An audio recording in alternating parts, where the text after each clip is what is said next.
지금 세계는 전환점을 맞고 있습니다. 러시아는 북극 항로를 독점하려 했고 중국은 동북 공정을 강화하며 한반도 압박에 나섰습니다. 미국은 아시아 전략에 균열이 생기고 있다는 보고를 받았고 EU는 위기 속에서 동북아 의존도를 줄이려 했습니다. 그런데 이상한 일이 벌어졌습니다. 전 세계 강대국들이 하나둘씩 한국의 움직임만을 주시하기 시작한 겁니다. EU 전략이사회는 이렇게 적었습니다. 한반도는 우리가 통제할 수 없는 유일한 전략지대다. 이곳에서 전쟁이 나면 유럽의 외교는 단 48시간 만에 무력화된다. 그 보고서가 유출되자 유럽 주요 언론들은 일제히 특집 보도를 내보냈고 미국은 고위급 협상단을 한국으로 급파했으며 중국과 일본은 극비리의 군사 전략 문서를 수정했습니다.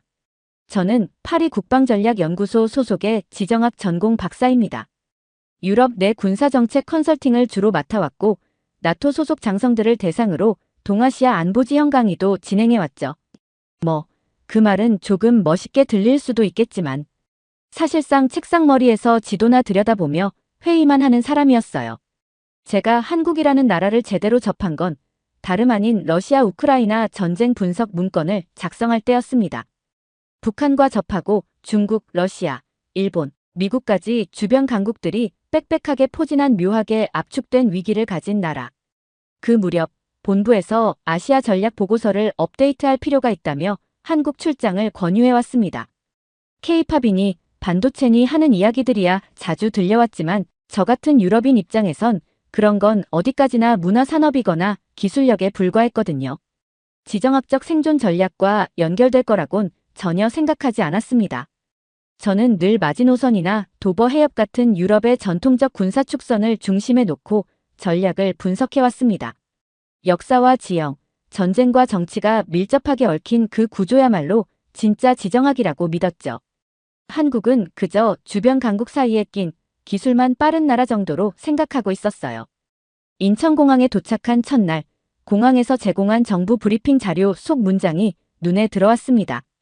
당신이 지금 서 있는 이곳은 세계 4대 강국이 서로 눈치를 보는 유일한 중간지대입니다. 처음엔 광고 문구겠거니 하고 넘겼죠. 하지만 며칠 뒤 한국에서 활동 중인 한 안보 칼럼니스트와 저녁을 먹으며 그 문장이 사실임을 깨달았어요. 박사님, 왜 한국은 그렇게 자주 침공당했는지 아십니까? 저는 반사적으로 대답했죠. 힘이 약해서겠죠. 그의 눈빛이 차가워졌습니다. 아니요, 그 반대입니다. 이 땅은 너무나도 중요했기 때문에 강대국들이 서로 눈치를 봐야 했던 겁니다. 그 말에 저는 웃어버렸어요. 전략적 가치요? 설마요. 이 땅은 중국, 러시아, 일본 사이에 낀 회색지대 아닙니까? 대륙 세력과 해양 세력이 교차한다고는 하지만 솔직히 파리, 런던, 베를린 같은 중심 도시에 비하면 의미는 현저히 떨어지죠. 그는 물었죠. 그렇다면 왜 지난 100년 동안 세계 최강국들이 줄줄이 여기에 개입했을까요? 러시아, 일본, 미국, 중국, 심지어 유엔까지. 잠깐 당황했지만 곧 반박을 이어갔습니다. 냉전 때문이었죠. 2차 대전 후 동서 진영이 대치하다 보니 어쩔 수 없이 이곳이 분단된 것뿐입니다. 지정학보다 시대적 우연이 작용한 거예요. 우연이라기엔 모든 시대의 침략이 반복된 건 이상하지 않습니까? 고려, 조선, 대한제국, 해방전국, 6.25 전쟁, 그리고 지금까지도. 그렇게 많은 외세가 이 작은 반도에 개입한 이유가 정말 우연이라고 믿습니까? 이건 틀렸다라고 말하고 싶은데 이상하게 말이 안 나왔습니다. 서울에 와서 며칠 동안 거리와 도시만 보며 평범하다고 생각해왔습니다. 하지만 그의 말처럼 정말로 이 땅이 항상 싸움의 중심이었다면 그건 국력 때문도 시대 때문도 아닌 무언가 본질적인 이유가 있다는 뜻입니다. 다음 날 아침 서울 도심에서 남산국립도서관으로 향했습니다. 한반도 전체를 조망할 수 있는 지도를 펼치고 세계 전략 차원에서 동북아를 바라보기 시작했죠. 첫째, 좌측엔 중국. 지리적으로만 보면 중국은 한반도와 1300km 넘는 국경선을 맞대고 있습니다. 그 중에서도 두만강, 압록강은 이 땅을 가로막는 자연 방벽이자 동시에 중국 입장에서는 동북 삼성을 방어하는 최전선이기도 하죠. 여기까지는 익숙한 내용이었습니다. 그런데 다시 보니 한반도는 북으로는 러시아와 닿아 있고 동쪽으론 일본과 마주보며 그 사이에 동해라는 좁은 바다 하나만을 두고 있습니다. 그 작고 얇은 지대가 유럽의 흑해, 발칸 반도처럼 국제 패권 충돌이 집중된 압축 공간이라는 사실이었어요. 특히 미국은 수천 킬로미터 떨어진 나라임에도 이 작은 반도에 2만 8천 명 규모의 미군을 상시 주둔시키고 있었죠. 제대로 들여다보니 한반도는 미국에게 중국 견제의 방어선이자 일본에게는 대륙 진출의 유일한 다리이며 중국에게는 태평양 진출을 막는 장벽, 러시아에게는 극동 방어선의 측면 차단지대였어요. 모두가 다른 이유로 이 땅을 노리고 있었습니다. 이곳을 차지하는 자가 동아시아의 제어권을 갖게 되는 구조였죠. 저는 이해관계 중첩도라는 분석 수치를 계산해봤어요. 영국, 프랑스 사이, 독일, 폴란드 국경지대, 터키, 시리아 접경과 비교했을 때 한반도는 그 중첩도가 최고치인 9.8로 나타났습니다. 이건 수치적으로 세계에서 가장 충돌 가능성이 높은 지역이라는 뜻이죠. 생각해보면 유럽은 대부분 이미 경계가 고정되어 있는 반면 한국은 아직도 냉전의 종결이 미완성된 유일한 지역입니다. 38선, 휴전선, DMZ, 이 단어들은 전쟁이 끝나지 않았음을 상징하는 언어들이죠. 놀라운 건 이런 압박 속에서 한국은 독립국가로서 체제를 유지하며 미국, 중국, 러시아 사이에서 줄타기를 해왔다는 점이었습니다. 저는 혼란을 느꼈습니다. 이런 상황에서 어떻게 붕괴되지 않았지? 동맹국의 지원 없이는 하루도 버티기 힘들었을. 이 구조 속에서 한국은 스스로의 생존 시스템을 구축하고 있었던 거예요. 한국에 도착한 지 일주일이 지났을 무렵 한반도의 과거 전쟁사를 정리해보기로 했습니다. 처음엔 단순히 통계로 접근했죠. 전쟁 횟수, 침략 빈도, 정복 사례 등. 그런데 몇 시간 뒤 저는 그만 노트북을 덮고 머리를 감싸쥐었습니다. 숫자가 너무 많았어요. 잦았다는 말로는 설명이 안 될 정도로 이 나라는 거의 매 세기마다 침공을 당해왔더군요. 고구려는 300년 넘게 중국 북위와 당나라, 수나라의 침입을 막았고 신라는 왜구와 백제, 고구려의 협공에 시달렸으며 고려는 거란과 몽골의 7차례 대규모 침공에 시달렸습니다. 조선은 임진왜란과 병자호란으로 국토가 초토화됐고 이후에는 청나라의 조공체제에 묶여 주권이 반쯤 날아간 채 존속했죠. 19세기 말 제국주의가 전 세계를 뒤덮던 시기. 이 반도는 또다시 열강들의 먹잇감이 되었고 1910년 결국 일본에게 나라 전체를 통째로 빼앗기고 말았습니다. 아니, 이 정도면 지도에서 나라 이름이 사라졌어야 정상 아닌가요? 그토록 많은 침략을 받았고 수탈을 당했으며 수백만이 학살당한 역사에도 불구하고 지금도 한국은 존재하고 있었어요. 저는 강화도에 있는 외교장각으로 향했습니다. 병인양요 때 프랑스 군이 약탈해간 조선의 왕실 문서가 보관되어 있던 곳이죠. 기록에 따르면 당시 프랑스 군은 단 7일 만에 이곳을 불태우고 수백 권의 책을 배에 실어갔다고 합니다. 그중 일부는 아직도 프랑스 국립도서관에 보관되어 있고요. 부끄러운 사실이죠. 한국은 이 모든 상처를 단지 아물게만 한 게 아니라 문서로 남기고 다신 반복하지 않기 위해 집단적 의식으로 계승하고 있었던 겁니다. 이 점은 유럽과 완전히 달랐습니다. 저는 이걸 국가적 생존 본능이라고 적었습니다. 자신들이 왜 침공당했는지를 기억하지 못한 나라는 똑같이 침공당할 수밖에 없다는 걸 이들은 알고 있었습니다. 더 놀라운 건 이 모든 고난이 지정학적 운명으로부터 비롯됐다는 걸 이들은 체화하고 있다는 점이었어요. 한국인들은 스스로를 약하다고 느끼지 않더군요. 오히려 이 불리한 조건에서 살아남은 민족이라는 강한 집단 정체성을 가지고 있었습니다. 서울에서 만난 역사학자가 제게 이런 말을 했습니다. 우린 산으로 도망쳐서 나라를 지켰고 땅을 팔아 자식을 배웠으며 바다로 밀려가 문화를 만들었어요. 이 나라가 그렇게 쉽게 없어졌다면 벌써 1000번은 사라졌을 겁니다. 강원도 철원의 DMZ 접경지로 향했습니다. 그곳엔 지금도 지뢰가 매설돼 있고 70년 전의 참호가 그대로 남아있었죠. 차가운 바람이 부는 고요한 그 산속에서 저는 오랜 시간 가만히 앉아 있었습니다. 그리고 이해할 수 있었어요. 한국은 끊임없이 전쟁과 침략을 받아왔음에도 지금까지 살아있는지. 그건 지정학적 우연이 아니라 이 땅을 지키겠다는 민족의 생존 의지와 문화적 저항력이 결합된 결과였습니다. 며칠 뒤 서울의 연구소 자료실에서 조선 말기의 병풍 지도를 복사하고 있을 때였습니다. 조용한 공간에 저 혼자였고 유리로 덮인 오래된 문서 안엔 손글씨로 써내려간 국경선과 바닷길이 표시돼 있었어요. 그런데 눈에 띄는 게 하나 있었습니다. 지도의 중심에 조선이라는 이름이 있었고 사방이 강과 바다, 산으로 막혀 있었지만 그보다 더 선명하게 보였던 건 일본과 중국의 침공 경로였습니다. 깜짝 놀랐습니다. 역사라는 건 전쟁의 결과를 기록한 것이라고 믿어왔는데 한국의 전쟁사는 전략의 동선을 따라 정직하게 움직이고 있었던 겁니다. 먼저 일본. 그들은 오래전부터 대륙 진출을 국가 전략의 핵심으로 삼아왔습니다. 메이지 유신 이후 일본은 유럽 열강처럼 해외 식민지를 개척하겠다는 목표를 세웠고 그 첫 대상이 조선 반도였죠. 일본 열도에서 중국 대륙으로 바로 건너가기는 어렵습니다. 배로 가야 하고 바다에서 미군이나 영국 해군과 충돌할 위험도 큽니다. 하지만 조선 반도를 발판 삼아 올라가면 한 번에 만주로 진입할 수 있어요. 1905년 러일 전쟁 당시 일본은 바로 이 루트를 사용했습니다. 부산과 인천에 상륙하여 한반도를 관통하고 신의주를 거쳐 중국의 동북 지역까지 직선으로 진격했죠.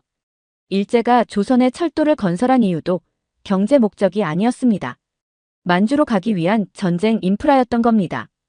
반대로 중국은 태평양 진출에 목이 말랐습니다. 문제는 중국 동해안에서 미국까지는 거리도 멀고 일본이 해상 봉쇄를 해버리면 나갈 구멍이 없어져요.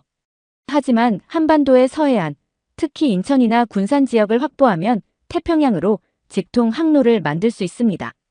그래서 청나라는 조선의 서해안과 국왕을 통제하려 했고 동학농민운동 때도 이를 빌미로 병력을 파견했죠. 그게 청일전쟁의 도화선이 됐습니다. 이쯤 되니 머리가 어질어질했습니다. 한국은 그들이 꿈꾸는 전략의 마지막 단추였던 거예요. 일본에겐 올라가는 길, 중국에겐 빠져나가는 출구. 서로 다른 방향이지만 그 끝에 있는 건 하나. 이 좁은 반도였죠. 그들이 한국을 노린 건 한국을 원해서가 아니라 상대가 한국을 가져가는 걸 막기 위해서였던 겁니다. 이 말은 곧 한국이 강해질수록 그들은 더 불안해진다는 뜻이었습니다. 그래서 조선이 군대를 키우거나 외교적으로 독립적인 움직임을 보이면 일본은 더 빠르게 간섭했습니다. 중국도 마찬가지였고요. 이건 과거 이야기만이 아니었습니다. 2025년 현재도 동일하게 적용됩니다. 한국이 첨단 무기를 개발하거나 독자적인 통일 논의를 시작하면 중국은 북한을 이용한 압박을 가하고 일본은 자위권 강화를 명분 삼아 군사 재무장을 시작합니다.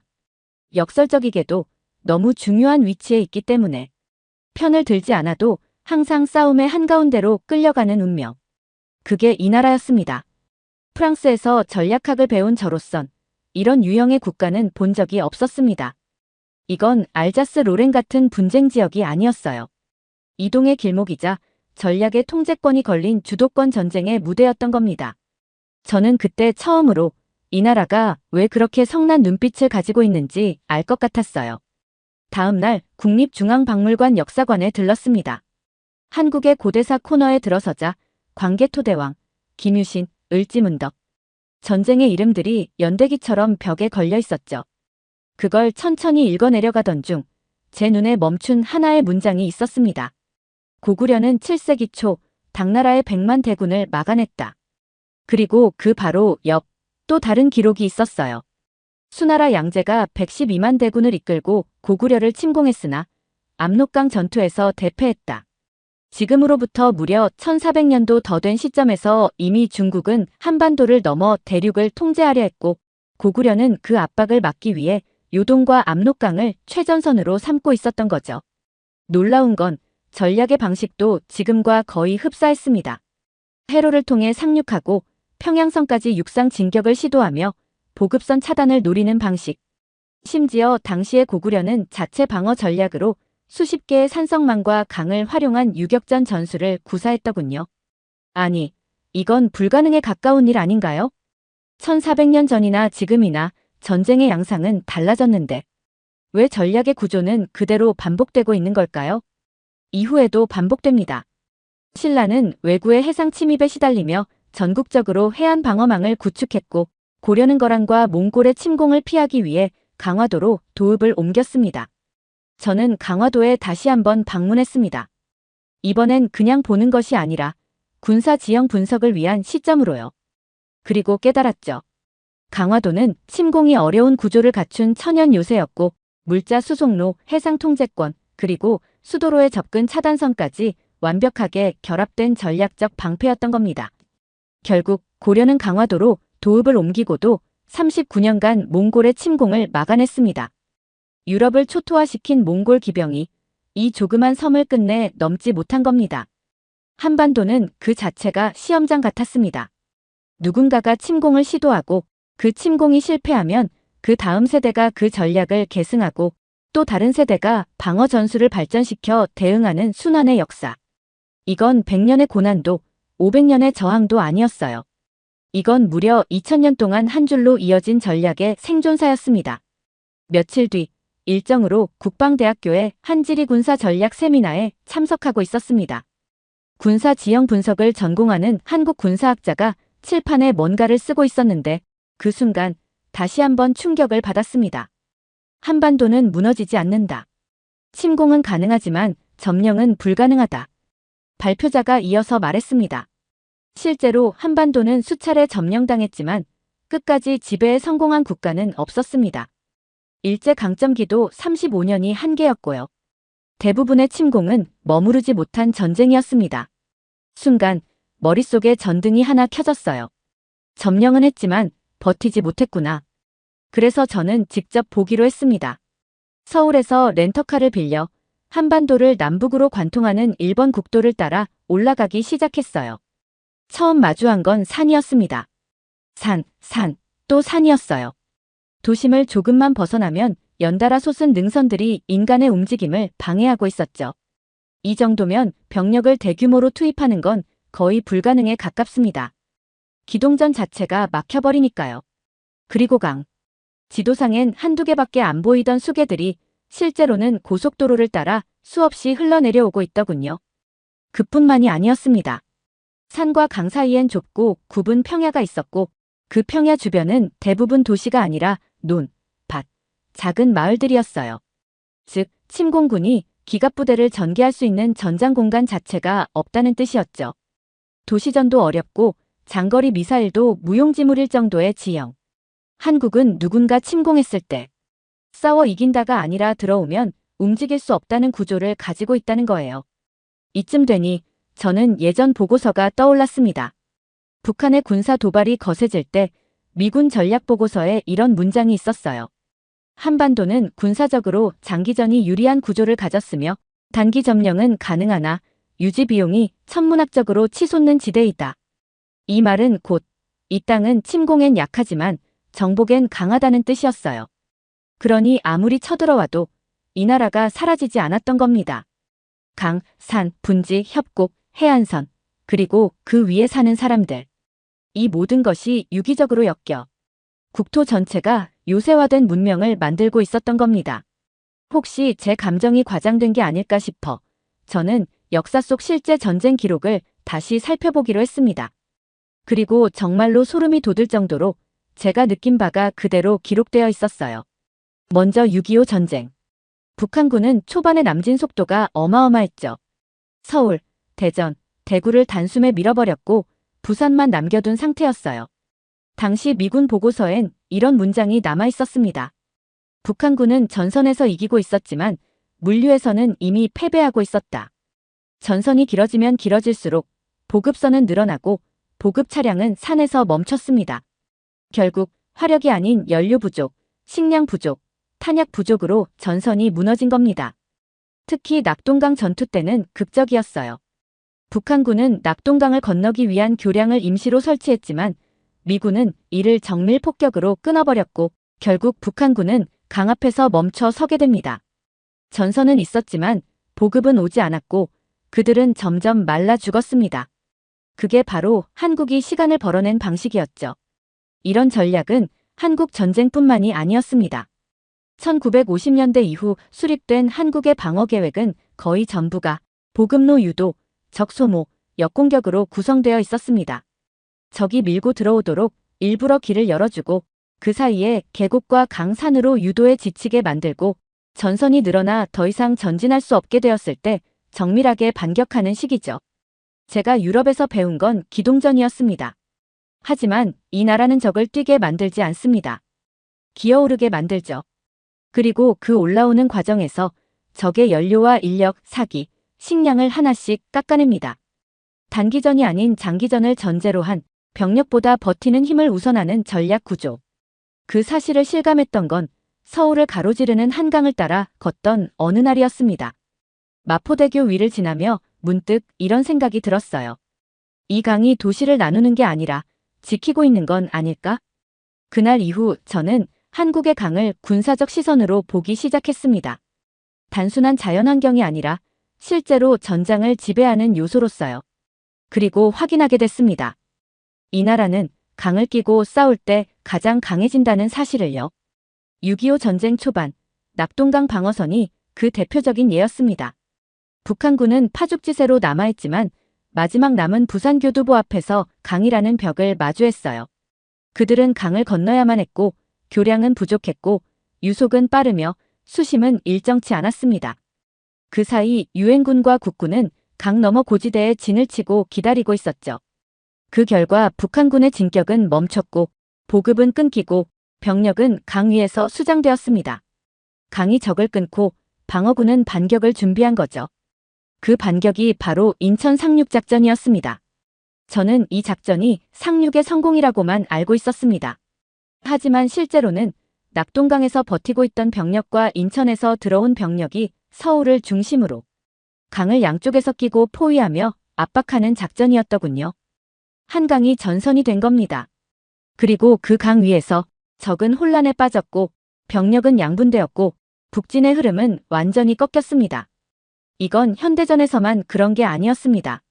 고구려 시대 을지문덕 장군은 수나라 112만 대군을 살수 전투에서 괴멸시켰습니다. 적이 강을 건넌 뒤 퇴각하는 타이밍에 맞춰 뒤를 끊고 앞을 막고 물러날 수 없도록 만든 후에 강 한가운데서 학살을 감행한 전술이었죠. 또한 병자호란 당시 청나라 군대가 한강과 임진강을 넘으려다 얼어붙은 강 위에서 군마가 미끄러지고 장비가 무너지고 포가 가라앉았다는 기록이 남아있었습니다. 한국의 강은 겨울엔 얼고 여름엔 넘치며 봄엔 소용돌이치고 가을엔 안개로 가립니다. 전 계절이 전장이고 전장이 천연 함정이 되는 겁니다. 그리고 더 놀라운 건 이 나라 사람들 자체가 강 건너 싸우는 법을 몸에 새기고 있다는 점이었습니다. 2020년대 이후 대한민국 국방 전략을 보면 기계화 기동전보다 강 중심의 전선 분할 전략이 더 많이 채택되어 있었습니다. 대규모 전차부대보단 강 주변 고지대의 포병 운용이 중요하게 다뤄지고 있었죠. 줄곧 한국의 방어 능력, 전략 구조, 자연지형의 위대함에 감탄해왔습니다. 그런데 한 가지 질문이 머릿속을 떠나질 않았어요. 그렇다면 왜 일제강점기에는 무너졌던 거지?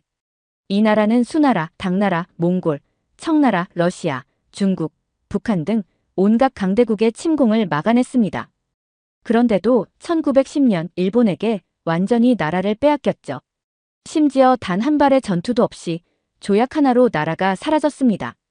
그건 너무도 이상한 일이었어요. 전쟁을 두려워하지 않는 민족이 어째서 그때만은 무너졌던 걸까요? 저는 다시 서울로 돌아와 자료를 찾기 시작했어요. 1910년 8월 29일 이 땅에 어떤 일이 벌어졌는지를요. 조선이라는 국가는 내부에서 이미 썩어 있었던 겁니다. 국방은 무너졌고 왕실은 분열됐으며 많은 관리들은 일본의 자금에 휘둘렸습니다. 상층부는 권력을 지키기 위해 양심을 팔았고 민초들은 정보 없이 무력했죠. 일본은 침공을 하지 않았습니다. 단지 문을 밀고 들어왔을 뿐이죠. 그 문은 이미 안에서 열려 있었어요. 당시 일부 지식인은 일본 문명을 받아들이자고 했고 심지어 스스로 일본군에 입대한 이들까지 있었죠. 그러나 백성은 달랐습니다. 민중은 아직 끝나지 않았다고 믿었습니다. 그들의 기억은 꺼지지 않았고 피 맺힌 분노는 곧 외침이 되었죠. 1919년 3월 1일 무기 없는 백성 수백만 명이 거리로 나섰습니다. 군대도 외세의 지원도 없이 단지 펜과 외침으로 싸웠습니다. 우리는 대한의 백성이며 결코 일본의 식민이 아니다. 이후 독립운동가들은 무장투쟁, 외교전, 교육운동 등 다양한 방식으로 저항했습니다. 그 중심에 있었던 건 민중이었어요.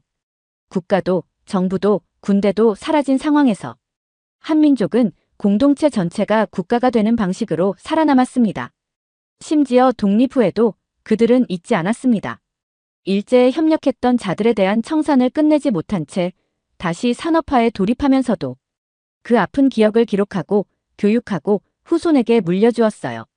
그건 어떤 면에서 유럽보다 더 성숙한 집단 기억이었습니다. 프랑스가 비시 정권을 부끄러워 숨길 때 한국은 을사오적의 이름을 교과서에 박아 넣었죠. 저는 이렇게 적었습니다. 이 나라는 무너진 적이 있다.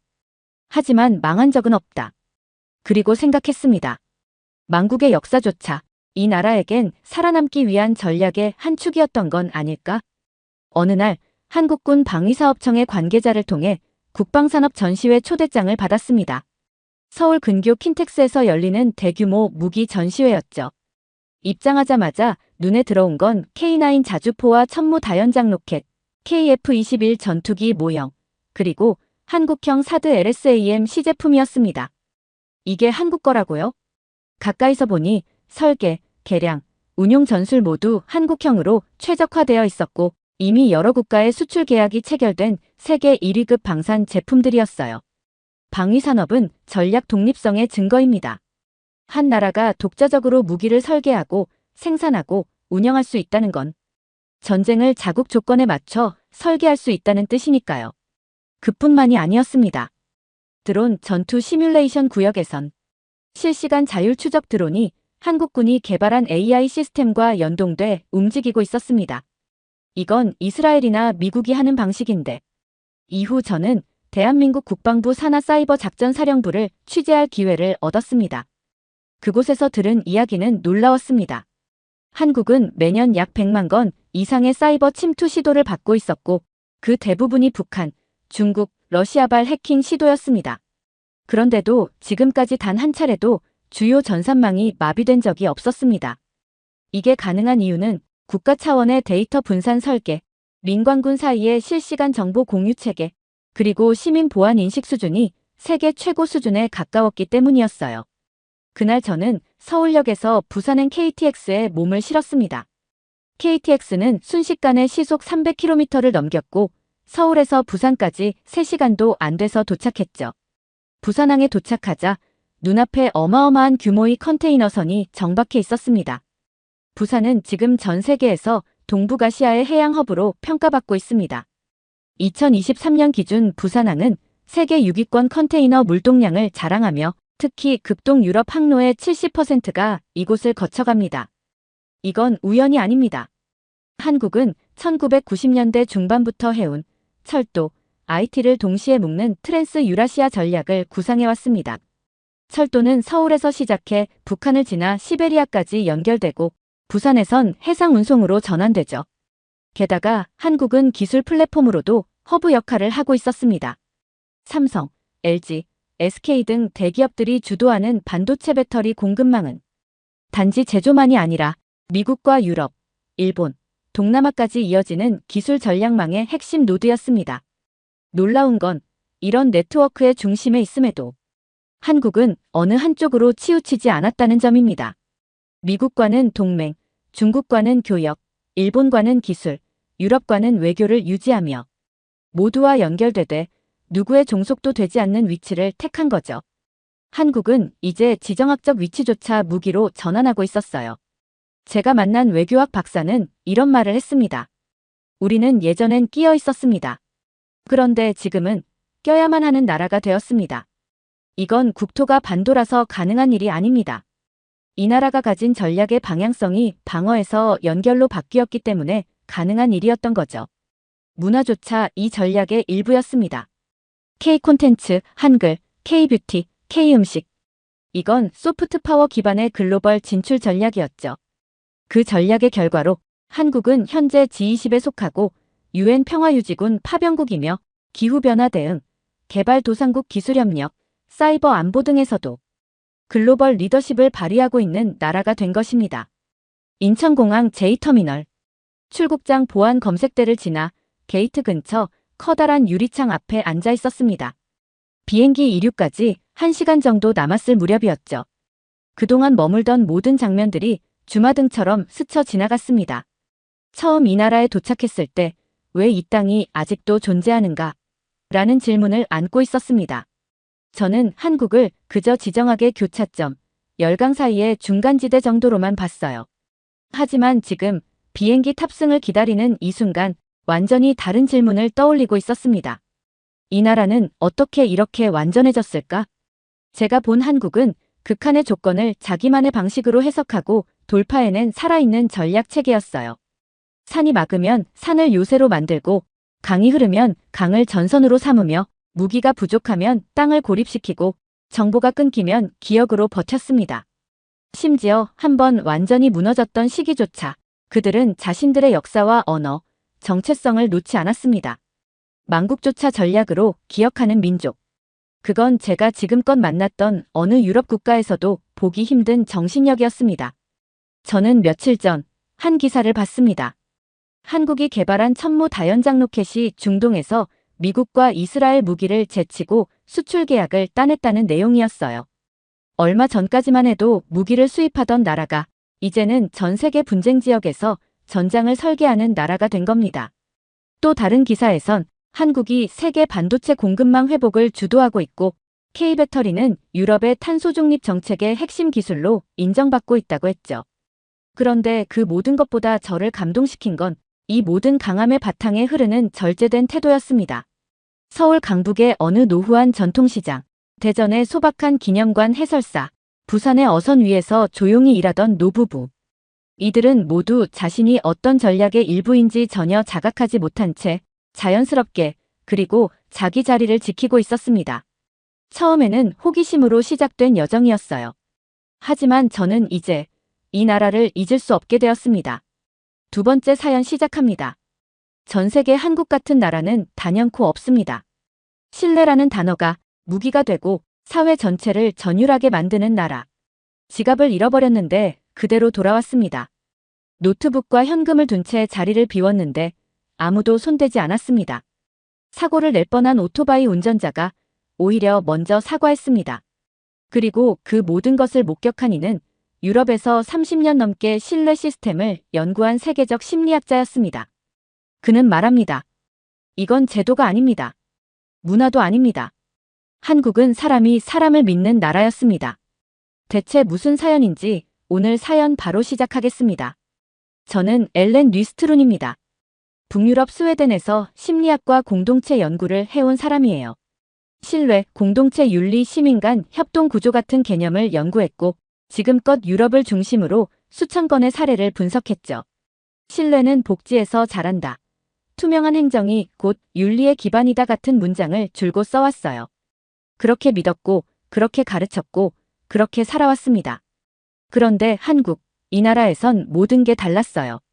그리고 그 모든 차이는 제가 서울에 도착한 단 3시간 만에 시작됐죠. 공항에서 택시를 타고 강남역 근처 숙소에 도착했을 때 이미 밤이 깊었습니다.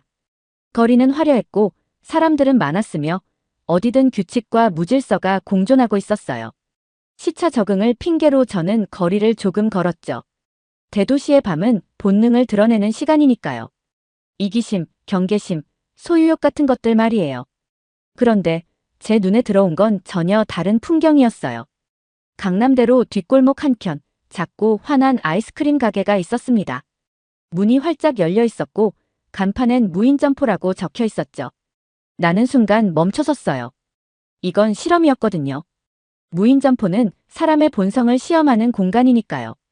그 안엔 점원이 없었고 대신 냉동고엔 아이스크림이 가득했으며 입구엔 작은 키오스크가 설치되어 있었습니다. 잠시 뒤 젊은 남녀가 들어왔어요. 무표정하게 물건을 고르고 QR코드를 스캔한 뒤 말없이 나가더군요. 그 다음은 고등학생, 정장을 입은 직장인, 그리고 초등학생까지. 놀랍게도 단 한 명도 계산을 건너뛰지 않았어요. 그 자리에 30분 넘게 서 있었어요. 아무도 신경 쓰지 않았죠. 감시 카메라도 거의 보이지 않았고 출입문은 아예 열려 있었는데도요. 그리고 마침내 그 가게 벽면에 붙은 문구를 보게 됐어요. 우리 가게는 실내로 운영됩니다. 그 문장을 보는 순간 심장이 철렁 내려앉았어요. 지금까지 제가 말로만 써온 문장이었거든요. 신뢰라는 단어를 연구했고 수없이 논문에 인용했으며 정책 자문을 하면서도 늘 그 가치를 강조했지만 정작 현실에선 단 한 번도 이토록 진심으로 믿는 사회를 본 적이 없었어요. 북유럽의 무인 시스템은 고성능 CCTV와 AI 분석 기술에 의존합니다. 사람은 언제든 나빠질 수 있다는 전제하에 만든 시스템이죠.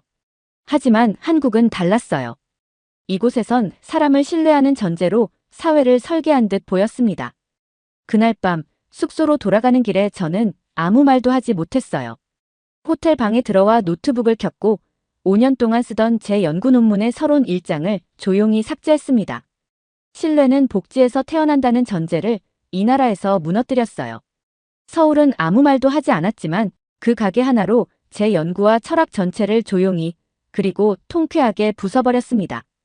이건 우연이 아니라 문화였고 사고가 아니라 구조였어요. 그리고 직감했죠. 이건 시작에 불과하겠군요. 서울에 도착한 이튿날 아침, 여전히 어젯밤의 충격에서 헤어나오지 못했어요. 무인 아이스크림 가게에서 본 풍경이 자꾸 머릿속을 맴돌았죠. 그건 그냥 예외일 수도 있어. 제 안의 학자 본능은 그렇게 되뇌었어요.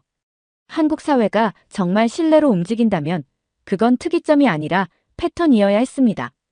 그래서 서울 시내를 돌아다니며 몇 가지 장소를 직접 탐색해보기로 했어요. 그 첫 번째 실험장은 카페였습니다. 강남역 근처의 대형 프랜차이즈 카페로 향했죠. 아침 8시 40분, 출근 전에 직장인들과 학생들이 모여있더군요. 한 가지 이상한 점이 눈에 들어왔어요. 카페 안 곳곳에 노트북과 스마트폰, 가방이 놓여 있었지만 정작 자리에 앉은 사람은 거의 없었어요. 처음엔 예약석이라도 표시해둔 건가 싶었습니다. 그런데 곧 커피를 받으러 간 손님들이 돌아오면서 이해가 됐죠. 그들은 아예 가방이나 전자기기를 자리에 두고 자리를 비운 거였어요. 심지어 어떤 이들은 10분 넘게 보이지도 않았습니다. 창가에 앉아 그 풍경을 지켜보기 시작했어요. 20분, 30분이 지나도 아무런 일도 일어나지 않았어요. 사람들은 서로의 물건에 관심을 두지 않았고 심지어 옆자리에 노트북 위에 흘린 커피를 조심스럽게 닦아주고 가는 사람도 있었어요. 그때였어요. 바로 옆 테이블의 한 청년이 다급하게 전화를 받더니 말도 없이 노트북과 DSLR 카메라를 둔 채로 자리에서 일어났어요. 그 순간 저는 숨이 턱 막혔어요. 이번엔 다르겠지. 이건 너무 위험해 보여. 하지만 제 생각은 또 틀렸어요. 우왕좌왕하며 초조하게 그 자리를 쳐다보자 옆자리에 앉아있던 중년 여성 한 분이 나를 향해 이렇게 말했어요. 걱정 마세요. 제가 보고 있을게요. 그 말 한마디에 제 눈앞이 아찔해졌어요. 그건 감시가 아니라 배려였습니다. 그 여성은 지켜본다는 말 대신 보고 있을게요 라고 했어요. 책임이 아니라 관심이었고 감시가 아니라 온기였죠. 10분쯤 지나 청년이 돌아오자 그녀는 아무 말 없이 커피를 마셨고 청년은 아무 일 없었다는 듯 자리에 앉아 무언가를 하더군요. 그 모든 장면이 마치 연출된 드라마처럼 자연스러웠죠. 아니, 드라마라면 오히려 더 과장됐겠어요. 이건 현실이었습니다. 스톡홀름에선 무인 시스템이 늘 불안 위에서 출발해요. 혹시 누가 훔칠까? 기기를 망가뜨리진 않을까? 그래서 CCTV, 경고음, 알림, 통제 장치가 필수였죠. 하지만 한국은 반대였어요. 당신은 그렇게 하지 않을 거다. 이 단순하고 담백한 믿음이 시스템을 가능하게 만들고 있었어요. 이틀 연속으로 겪은 무인 점포와 카페의 풍경은 저를 완전히 바꿔놓았어요. 처음엔 그저 놀라움이었고 그 다음은 감탄이었고 이제는 솔직히 조금 두려움까지 느껴질 정도였어요. 이렇게까지 믿어도 되는 사회가 존재한다고. 이건 분명히 어딘가엔 금이가 있을 거야. 그런 회의가 조용히 마음 한구석에 남아있었어요. 그 질문에 대한 진짜 대답은 뜻밖에도 아주 빠르게 찾아왔어요. 정말 우연처럼요. 서울 홍대 거리에서 강연회가 있었던 날이었어요. 행사가 끝나고 점심을 먹고 나오는 길, 제 어깨에 걸려있던 가방이 이상하게 가볍더군요. 급히 열어보니 지갑이 없었어요. 한국 돈과 카드, 여권까지 들어있던 지갑이요. 정신이 번쩍 들었어요. 순간 머릿속에 떠오른 말은 이 나라도 결국 다르지 않구나였어요. 신뢰사회. 웃기지 마. 이건 그냥 포장된 환상이었어. 실망하며 근처 지구대로 향했죠. 그런데 지구대 문을 열자마자 젊은 경찰관이 다가와 이렇게 묻는 거예요. 혹시 지갑 찾으러 오셨어요? 좀 전에 지갑 하나 습득된 게 있는데 제 손에 건네진 지갑은 그대로였어요. 현금도 카드도 여권도 심지어 지갑 안쪽에 넣어둔 작은 쪽지까지 하나도 빠짐없이 그대로였습니다. 믿을 수 없다는 듯 경찰관을 바라봤어요. 누가 이걸? 그는 웃으며 말했죠. 익명으로 두고 가셨어요. 외국인 지갑 같아서 경찰서에 맡긴다고 하셨습니다. 이름도 전화번호도 남기지 않고 감사 인사 한마디도 기대하지 않은 채 그저 지갑을 돌려줬다고요? 북유럽에서도 분실물은 종종 돌아오지만 이 정도로 빠르고 정확하게, 게다가 익명으로 돌아오는 경우는 드물어요. 특히 외국인 물건이라면 더욱 귀찮아하거나 신고조차 하지 않는 사람도 많아요. 그런데 여긴 달랐어요. 한국은 다르더군요.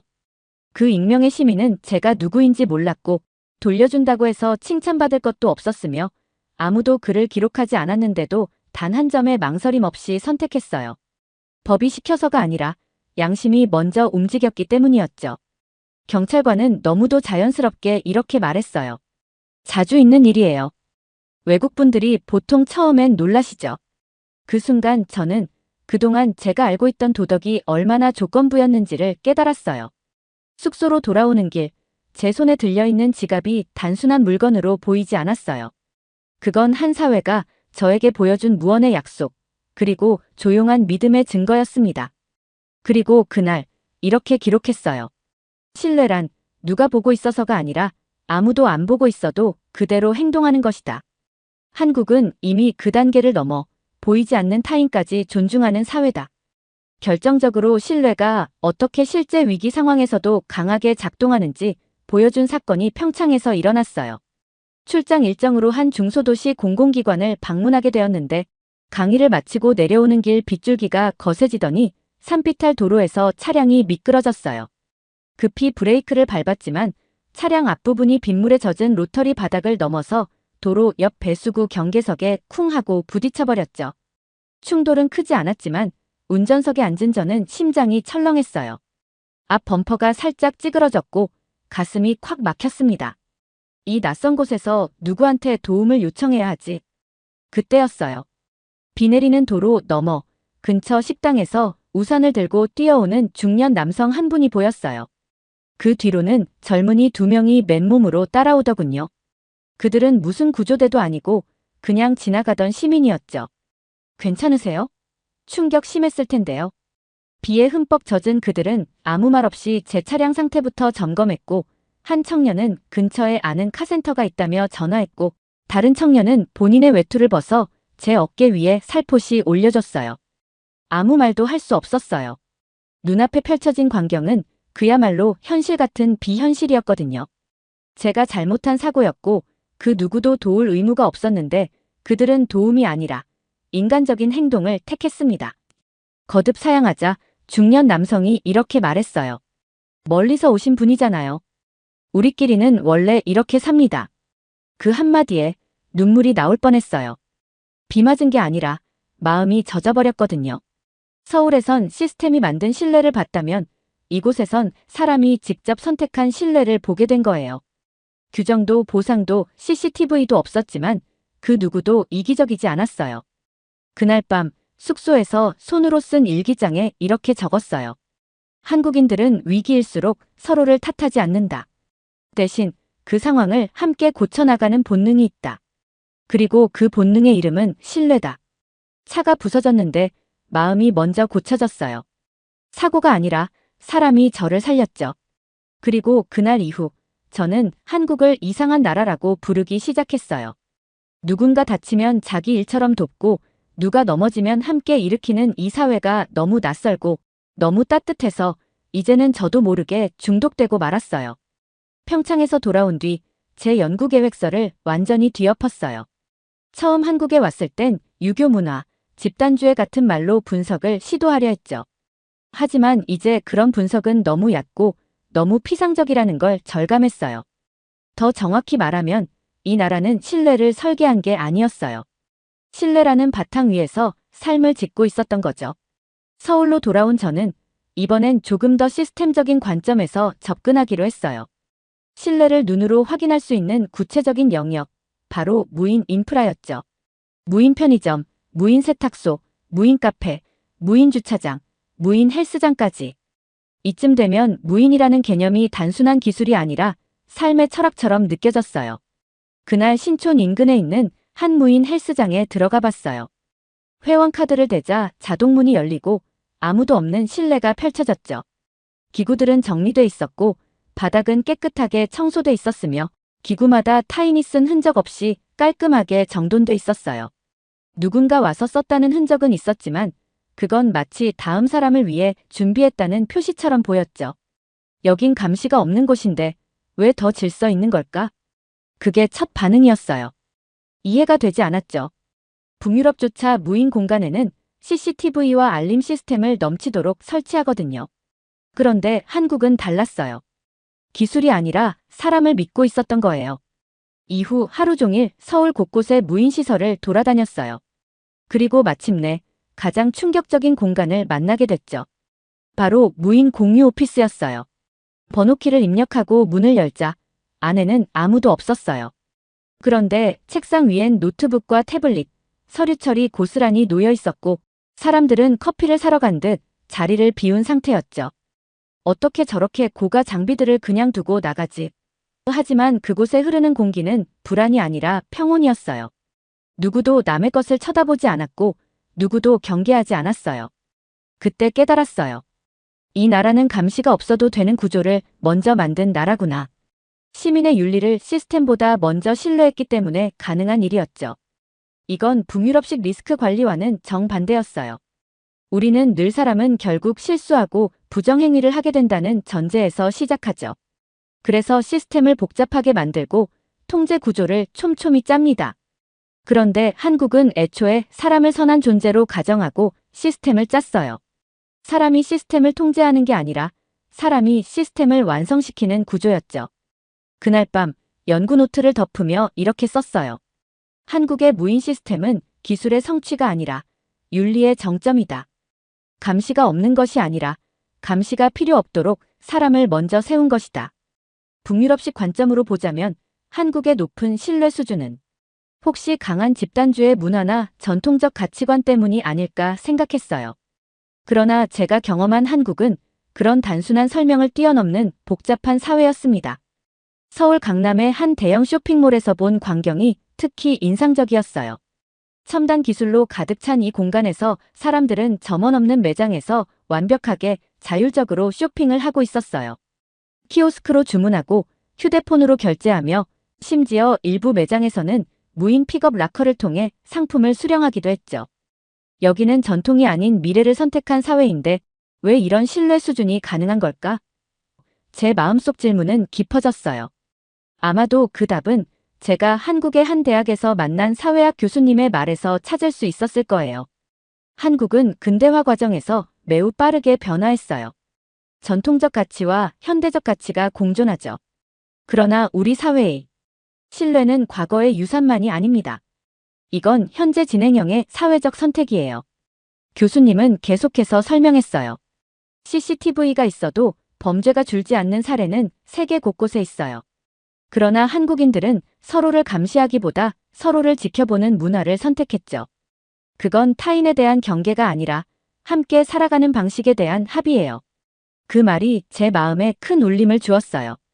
신뢰는 오래된 역사나 문화적 관습에서만 자라나는 게 아니었어요. 그건 현대사회에서도 매일 이루어지는 선택이었죠. 서울 한복판의 커피숍에 앉아 그 교수님의 말을 곱씹으며 시민들의 얼굴을 하나하나 관찰했어요. 그들은 단순히 옛 습관을 따르는 게 아니라 매 순간 신뢰라는 가치를 선택하고 있었어요. 혹시 열린 가방에서 물건이 빠져나올 것 같다면 조용히 알려주고 누군가 잠시 자리를 비울 때 물건을 지켜주고 길을 잃은 외국인이 있다면 기꺼이 안내를 해주는 모습들. 교수님의 말씀처럼 이건 그저 과거로부터 전해진 관습이 아니었어요. 현대 한국 사회가 매일 새롭게 갱신하는 살아있는 가치였죠. 서울에서 보내는 마지막 한 주였어요. 평창에서, 신촌에서, 홍대에서 한국이란 나라가 신뢰라는 보이지 않는 공기 위에 어떻게 이토록 정교하게 서 있는지를 반복해서 확인하고 있었어요. 하지만 그날 아침 아주 사소한 장면 하나가 지금껏 제가 머리로만 이해했던 신뢰를 마음으로 바꿔놓았어요. 그날은 유난히 일찍 일어났어요.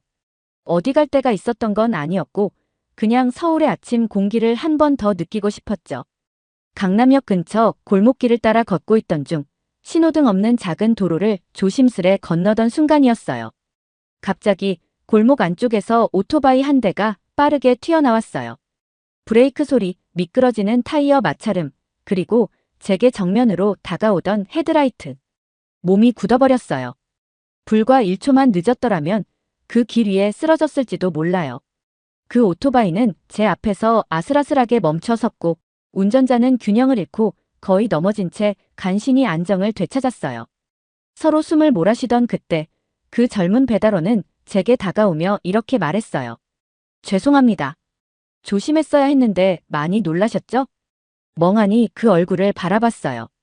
숨가쁜 와중에 정중하게 사과하고 걱정하는 모습. 북유럽에서라면 책임 공방이 오갔을 겁니다. 신호가 없잖아요. 주의하지 그랬어요. 같은 말들부터요. 그런데 한국에선 정반대였어요. 사고가 나지 않았는데도 미안함을 먼저 전하는 문화. 연신 괜찮아요, 괜찮습니다. 라고 말하자 그는 눈을 내리깔며 다시 말했어요. 이른 아침이라 제가 방심했네요. 죄송합니다. 그 말에 가슴이 뻐근해졌어요. 누구를 위해 조심했어야 하는지, 누구에게 미안한지를 정확히 아는 사람. 그 배달원은 법보다 마음이 먼저 움직이는 사람이었어요. 조용히 고개를 숙인 그는 오토바이를 타고 유유히 사라졌어요. 그 뒤를 바라보며 골목 한쪽에 멍하니 서 있었죠. 하마터면 사고가 날 뻔한 순간이었는데도 이상하게 따뜻했어요. 그의 사과는 위기 회피가 아니었어요. 그건 어쩌면 아침 햇살보다 먼저 서울을 따뜻하게 만드는 감정이었는지도 모르겠어요. 이 나라는 실수를 용서받는 게 아니라 실수할까 걱정하는 마음이 일상화된 곳이다. 그리고 그 걱정은 신뢰의 또 다른 얼굴이었다. 서울의 아침. 그날 이후로는 햇살보다 먼저 떠오른 배려의 말 한마디가 저에게 진짜 한국의 시작처럼 느껴졌어요. 한국에 도착한 지도 어느덧 2달이 넘어갔어요. 처음엔 그냥 궁금했을 뿐이었어요. 감시 없이 작동하는 사회라니 그게 진짜 가능할까? 사람을 믿는다는 건 어쩌면 허울 좋은 이상주의가 아닐까? 그런 생각들이 머릿속을 떠나지 않았죠. 그런데 지금의 저는 단언할 수 있습니다. 한국은 사람을 믿는 사회이고 그 믿음 위에 국가를 세운 나라입니다.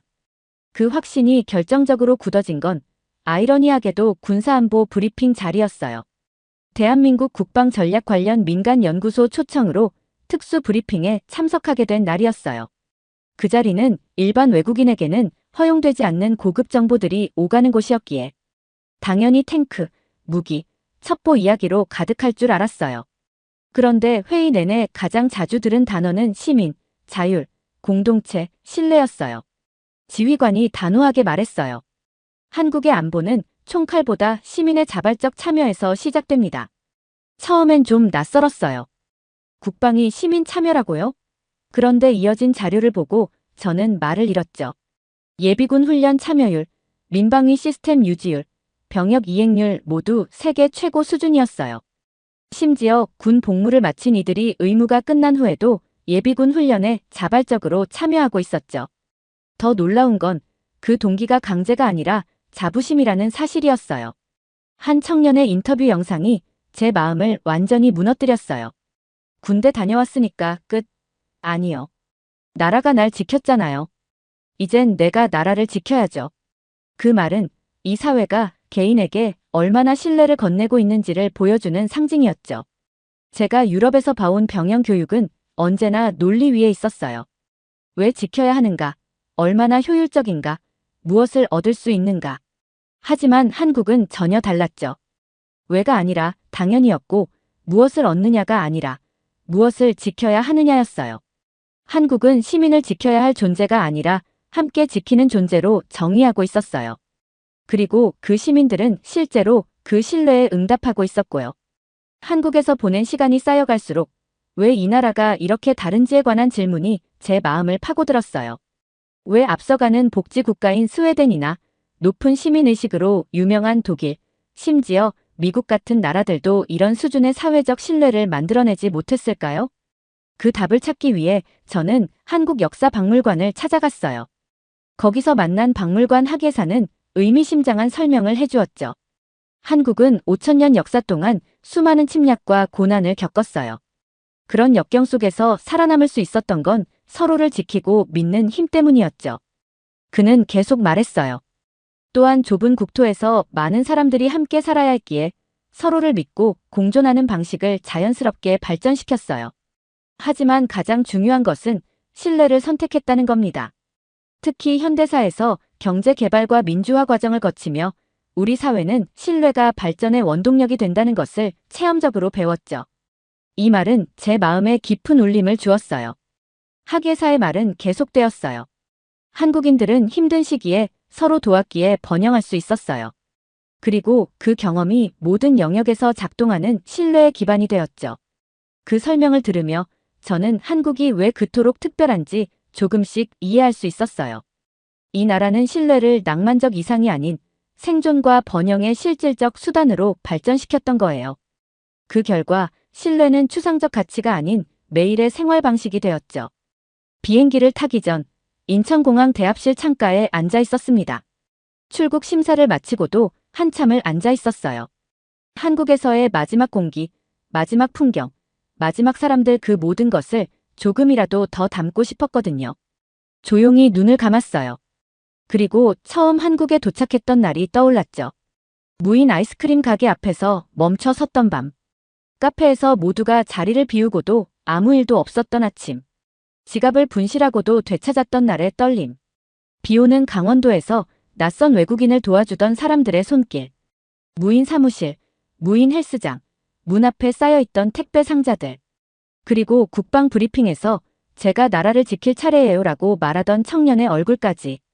그 장면들이 마치 영화처럼, 아니, 제 인생을 다시 써내려가는 회고록처럼 천천히 머릿속을 지나갔어요.